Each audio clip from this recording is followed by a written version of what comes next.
Assalamualaikum warahmatullahi wabarakatuh. Perkenalkan, nama saya Febrianti Dwi Putri dari kelas 12 Multimedia 2. Di sini saya akan mempresentasikan ujian praktek bahasa Indonesia tentang menganalisis buku novel, cerpen, dan puisi.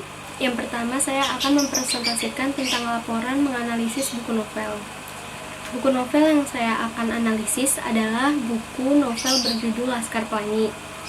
Penulisnya Andrea Hirata, penerbitnya Bentang, kota terbit di Yogyakarta, tahun terbitnya 2007, cetakan ketiga, dan tebal bukunya ada 533 halaman. Sinopsis dari novel Laskar Pelangi adalah, buku Laskar Pelangi ini mengisahkan tentang 10 anak SD yang memiliki semangat belajar tinggi meski fasilitas yang terbatas. Persahabatan dan solidaritas yang tinggi terjalin dalam perjalanan hidup mereka. Laskar Pelangi merupakan nama yang diberikan oleh guru mereka karena ketertarikan mereka akan pelangi. Kisah 10 anak SD ini berawal dari hampir ditutupnya sekolah Muhammadiyah di Belitung akibat murid yang tidak memenuhi kuota. Namun akhirnya mereka berhasil mengumpulkan 10 murid dan mampu mempertahankan sekolah tersebut. Ke-10 murid ini memiliki semangat belajar yang tinggi serta terdapat potensi-potensi yang luar biasa dari jiwa anak-anak dari kampung terpencil tersebut. Yang mengharukan adalah bagaimana Lintang, seorang anak yang cerdas, harus berjuang untuk bisa mencapai sekolahnya yang jarak tempuhnya sangat jauh. Dengan menggunakan sepeda, dia menuju sekolah dengan semangat meski kadang-kadang di perjalanan dia harus berhati-hati terhadap buaya yang siap menerkamnya bila dia melewati sungai dengan tidak hati-hati. Tidak jarang, dia harus menunggu lama saat hujan atau panas terik hanya untuk memastikan tidak ada buaya atau banjir yang akan menghalangi perjalanannya ke sekolah. Kisah 10 anak SD ini berakhir dengan wafatnya ayah Lintang yang merupakan nelayan sehingga Lintang terpaksa putus sekolah karena mau tidak mau harus menjadi tumpuan keluarganya. Dia harus mengurus adik-adiknya. Kemudian selanjutnya ada unsur intrinsik novel Laskar Pelangi. Yang pertama ini ada tema. Tema utama dalam novel Laskar Pelangi ini adalah pendidikan. Namun uniknya, tema pendidikan ini diselingi oleh kisah persahabatan yang erat antar anggota Laskar Pelangi. Tema pendidikan ini sendiri dipadukan dengan tema ekonomi. Namun tema pendidikanlah yang lebih menonjol. Lalu yang kedua adalah sudut pandang. Sudut pandang yang digunakan dalam novel ini adalah sudut pandang orang pertama pelaku utama karena dalam penceritaan novel penulis menggunakan kata aku. Tokoh aku dalam novel ini diceritakan paling dominan sehingga si tokoh aku dapat dikatakan sebagai tokoh atau pelaku utama. Lalu selanjutnya unsur intrinsik novel yaitu alur atau plot. Yang pertama itu ada pengenalan situasi cerita. Cerita diawali dengan dibukanya penerimaan murid baru di SD Muhammadiyah yang ada di Desa Gantung, Sumatera Selatan. Sebuah daerah yang kaya akan sumber daya alamnya yaitu timah. Meskipun begitu, kehidupan di sana seperti terpetak-petak antara yang kaya dan yang miskin. Pagi itu, satu demi satu calon siswa yang didampingi oleh orang tuanya berdatangan mendaftarkan diri di sekolah yang hampir roboh dan mungkin sudah tidak layak untuk dipakai sebagai tempat belajar mengajar. Lalu, yang kedua, menuju adanya konflik. Dalam novel Laskar Pelangi ini, banyak sekali bermunculan masalah-masalah atau konflik-konflik. Namun, konflik awal yang pertama muncul adalah saat suasana mulai tegang karena ternyata pendaftar tidak cukup mendaftar batas minimal siswa yang disyaratkan oleh Depdikbud Sumsel. Apabila calon siswa yang mendaftar kurang dari 10 anak, maka SD Muhammadiyah harus ditutup. Lalu, yang C, puncak konflik. Puncak konfliknya ialah setelah ditunggu hingga siang, ternyata jumlah pendaftar tidak lebih dari 9 orang. Jumlah ini tentu saja belum mencukupi persyaratan Depdikbud. Hal ini tentu saja sangat mencemaskan Pak Harfan, sang kepala sekolah, dan Bu Muslimah, sang guru. Sampai pada akhirnya Pak Harfan memutuskan untuk memberikan pidato, sekaligus mengumumkan bahwa penerimaan siswa baru dibatalkan. Selanjutnya, konflik lain bermunculan dari masing-masing tokoh. Namun konflik selanjutnya yang secara garis besar melibatkan hampir semua tokoh ialah saat akan diadakannya lomba karnaval dan cerdas cermat antar sekolah. Lalu yang keempat adalah penyelesaian.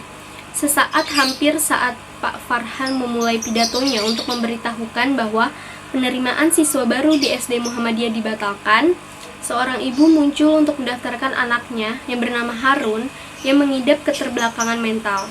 Tentu saja kedatangan Harun dan ibunya ini memberikan napas lega kepada Pak Arfan, Bu Muslimah, dan juga para calon siswa serta orang tuanya. Harun telah menggenapi jumlah siswa untuk menghindarkan SD Muhammadiyah dari penutupan. Tiba saatnya mengikuti karnaval antar sekolah. Keikutsertaan SD Muhammadiyah sempat diperdebatkan karena ketidakadaan dana dan sikap pesimistis yang muncul. Namun, Bu Muslimah bersikeras mengikutkan murid-muridnya. Karena nilai keseniannya paling tinggi dan dianggap sebagai murid yang kreatif, Mahar pun ditunjuk sebagai ketua yang mengurusi persiapan karnaval. Dengan ide cemerlang dan kreativitasnya, Mahal berhasil menggiring teman-temannya tersebut piala kemenangan. SD Muhammadiyah kembali mengikuti perlombaan. Kali ini adalah perlombaan cerdas cermat.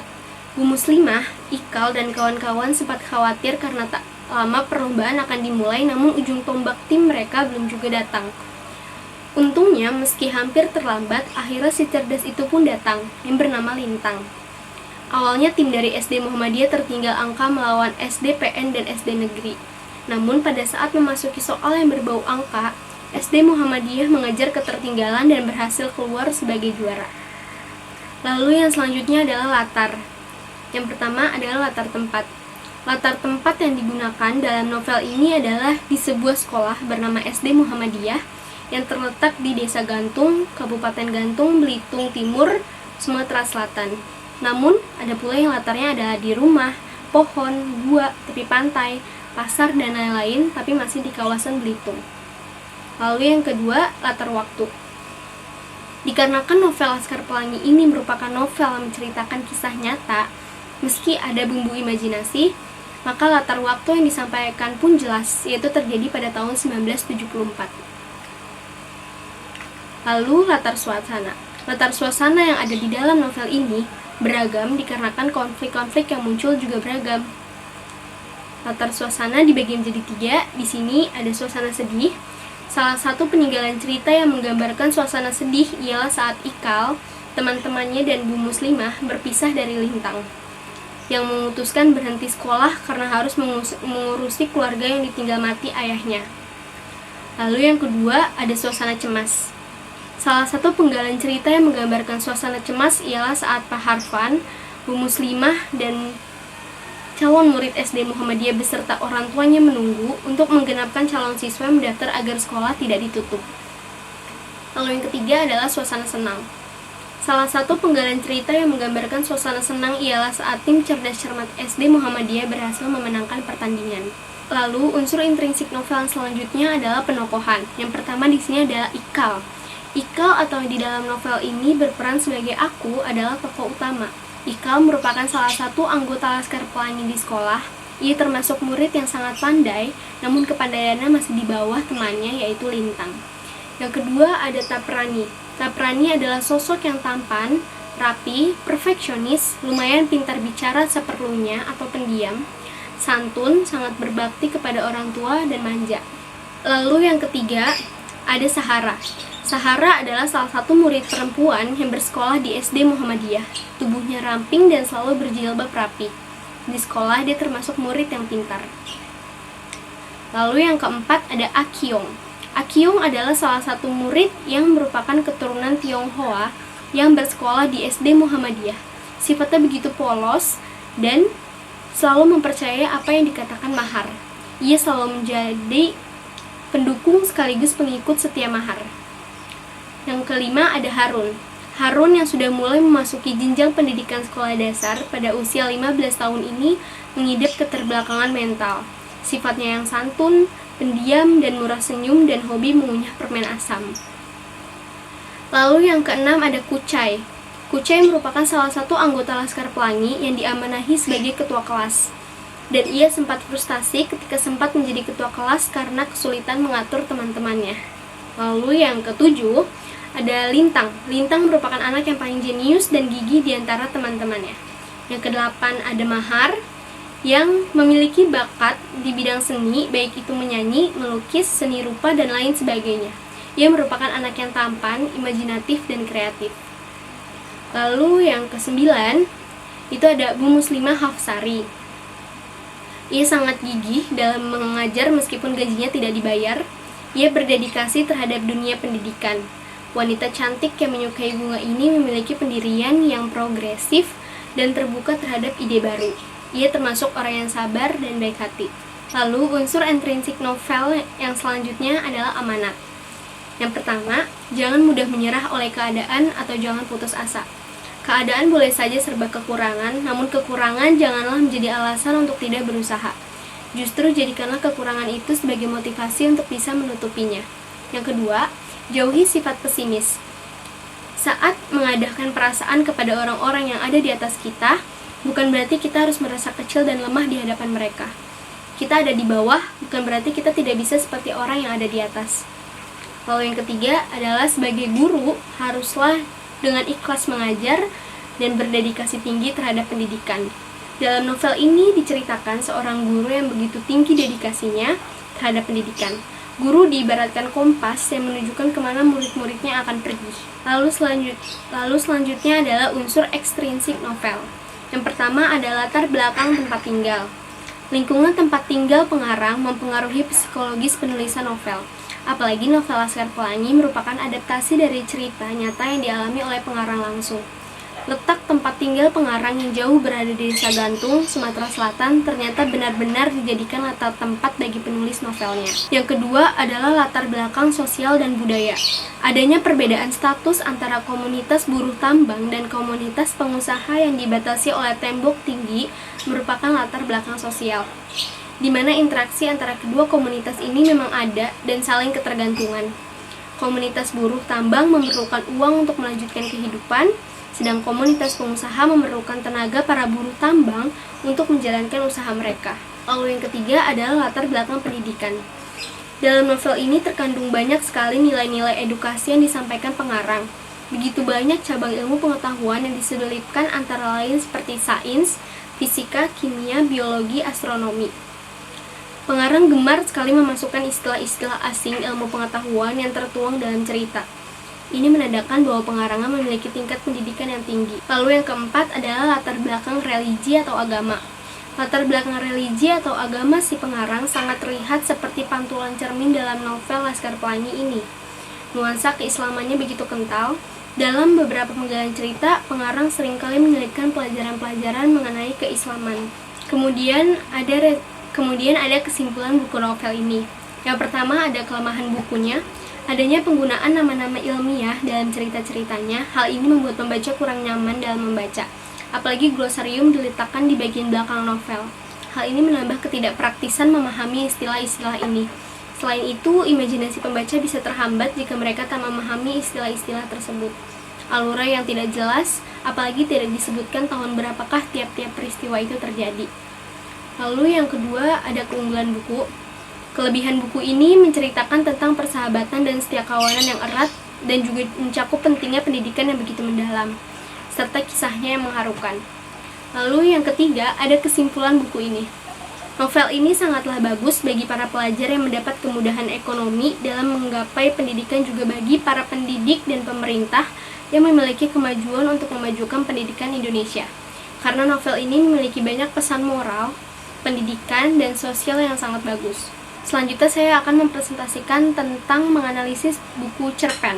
Judul buku yang saya akan presentasikan adalah Wolf Light atau Buku Biru. Penulisnya Ria Yanti, penerbitnya Warung Fiksi, tebalnya 29 halaman. Sinopsisnya, cerpen ini akan mengantarmu menuju berbagai peristiwa kehilangan yang mungkin pernah kamu alami tapi tak pernah kamu nikmati. Buku ini terdiri dari 4 cerpen. Sinopsis cerpen. Cerpen yang pertama itu ada berjudul Kantin Merah. Cerpen ini menceritakan tentang Bowo dan kawan-kawannya yang memberikan nama kantin di kampusnya dengan sebutan Kantin Merah. Karena kantin ini mempunyai nuansa yang enak untuk mengobrol dan kantin ini penuh dengan warna merah. Hingga suatu hari kantin itu dirobohkan dan dibangun dengan kantin yang lebih bagus. Bowo dan kawan-kawannya sangat merasa kehilangan kantin itu. karena kantin itu banyak meninggalkan kenangan bersama teman-temannya. Kemudian cerpen yang kedua berjudul Buku Biru. Cerpen ini menceritakan tentang Farel yang kehilangan buku berwarna biru yang ia miliki, sehingga membuat Farel sedih. Buku itu sebelumnya dipinjam oleh si Aku, tetapi setelah itu Farel menyadari buku itu hilang. Si Aku sudah menjelaskan secara detail bagaimana ia mengembalikan buku itu kepada Farel. Farel sudah mengikhlaskan buku itu, tetapi masih menjadi pertanyaan teman-temannya, mengapa Farel sangat sedih saat kehilangan buku biru itu. Lalu cerpen ketiga ada berjudul Kaos Hijau. Cerpen ini menceritakan tentang Ratna yang kehilangan kaos. Kaos itu adalah kaos yang dibuat oleh kelompok KKN-nya. Sebelumnya kaos itu digunakan untuk loka karya akhir. Walaupun kaos itu sudah belel dan sudah tidak enak dipandang, tetap saja Ratna suka menggunakannya. Hingga pada suatu hari, Ratna sadar kaos kesayangannya itu hilang. Ia mencari di sudut rumah, tetapi dia tidak menemukannya. Pada saat hendak ia ingin membersihkan mobil, ia menemukan kaos hijau itu dijadikan lap oleh ayahnya. Dia sangat terkejut dan hanya bisa merenung. Lalu cerpen yang keempat yaitu berjudul Tahu. Cerpen ini menceritakan tentang ibu rumah tangga dan seorang anak. Anak ini sangat menyukai berbagai tahu. Tahu adalah menu wajib untuk anaknya makan. Sebagai ibu rumah tangga, sang ibu pasti tahu mana tahu yang enak dan tidak enak. Sang ibu suka membeli tahu tanpa kemasan di kios Bang Ujo, dan itu memiliki rasa yang enak. Hingga suatu hari Bang Ujo sudah tidak menjual tahu tanpa kemasan itu. Sang ibu bingung, harus mencari di mana tahu seenak itu. Sudah mencoba di tempat lain, tetapi beda rasa dan rasanya asam. Hal itu membuat sang anak sedih karena dia tidak bisa memakan tahu seenak yang dijual di kios Bang Ujo. Lalu ada kesimpulan cerpen. Yang pertama ada kelemahan buku. Kelemahan dalam buku ini adalah adanya kata-kata yang tidak baku dan cerita yang masih menggantung. Lalu yang kedua ada keunggulan buku. Keunggulan dalam buku ini adalah setiap kalimat yang diceritakan di cerpen ini adalah kalimat yang bisa dimengerti karena menggunakan bahasa sehari-hari. Saat membaca juga tidak bosan. Lalu yang ketiga ada kesimpulan buku ini. Buku ini bercerita tentang berbagai peristiwa kehilangan yang mungkin pernah kamu alami, tapi tak pernah kamu nikmati. Buku ini cocok untuk dibaca saat santai karena bahasanya juga mudah dimengerti. Lalu selanjutnya yang akan saya presentasikan adalah tentang laporan menganalisis buku puisi. Judul buku puisi yang akan saya presentasikan adalah judul Juksta Puisi Cinta. Penulisnya Ihsan Maulana, penerbitnya Ihsan Maulana, tebalnya 13 halaman. Sinopsisnya, puisi-puisi di sini memuat masalah cinta dan pengharapan seorang remaja yang berada dalam kehidupan antah berantah. Merupakan kumpulan puisi yang menjadi refleksi cinta dari diri penyair selama 3 tahun di bangku kuliah. Buku ini terdiri dari 10 puisi. Lalu analisis unsur-unsur puisinya. Yang pertama di sini ada diksi. Di buku ini banyak pemilihan kata yang menggambarkan bahwa penulis kehilangan seseorang dan merasa kesepian. Yang pertama buktinya itu adalah ada kalimat hilanglah kini bidadari kecilku. Itu ada di sebuah puisi untuk Atika. Lalu penggalan katanya lagi adalah dan meratap dalam kehidupan rahasia. Itu ada di puisi Rahasianya Rahasia. Lalu yang ketiga buktinya adalah kata barulah terasa bahwa aku kehilangannya. Sebuah puisi untuk Atika. Lalu yang kedua ada majas. Majas yang digunakan di buku ini sangat bervariasi. Yang pertama ada majas personifikasi. Buktinya ada kalimat menggoda dedaunan, itu ada di puisi Wanita Misteri. Yang kedua ada majas hiperbola, itu dia ada kalimat wajahku ada pada senja, itu ada di puisi berjudul Senja. Lalu yang ketiga ada majas simile. Penggalan kalimatnya adalah kelembutan sutra, kehalusan kapas pilihan. Itu ada di judul puisi Wanita Misteri. Lalu yang ketiga ada nada atau ton dan suasana. Dalam buku ini, penyair menggambarkan nada yang melankolik, yaitu nada murung, yang menggambarkan suasana hati yang sedih.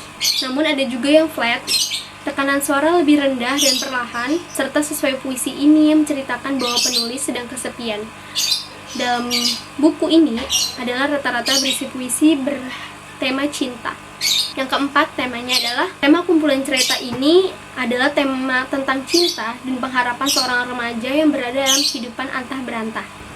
Kemudian yang terakhir adalah kesimpulan buku puisi ini. Yang pertama ada kelemahan buku. Banyak bahasa yang digunakan sulit untuk dimengerti dan banyak perpaduan kata yang menimbulkan maksud lain. Yang kedua ada keunggulan buku. Keunggulan dalam buku ini adalah adanya puisi yang memiliki makna yang bagus dan sangat bermakna. Gaya bahasa puisinya juga bervariasi. Yang ketiga, ada kesimpulan buku ini. Buku ini cocok dinikmati oleh kalangan remaja karena isinya juga tentang percintaan remaja. Sekian dari saya, kurang dan lebihnya mohon maaf. Wabillahi taufik wal hidayah. Wassalamualaikum warahmatullahi wabarakatuh.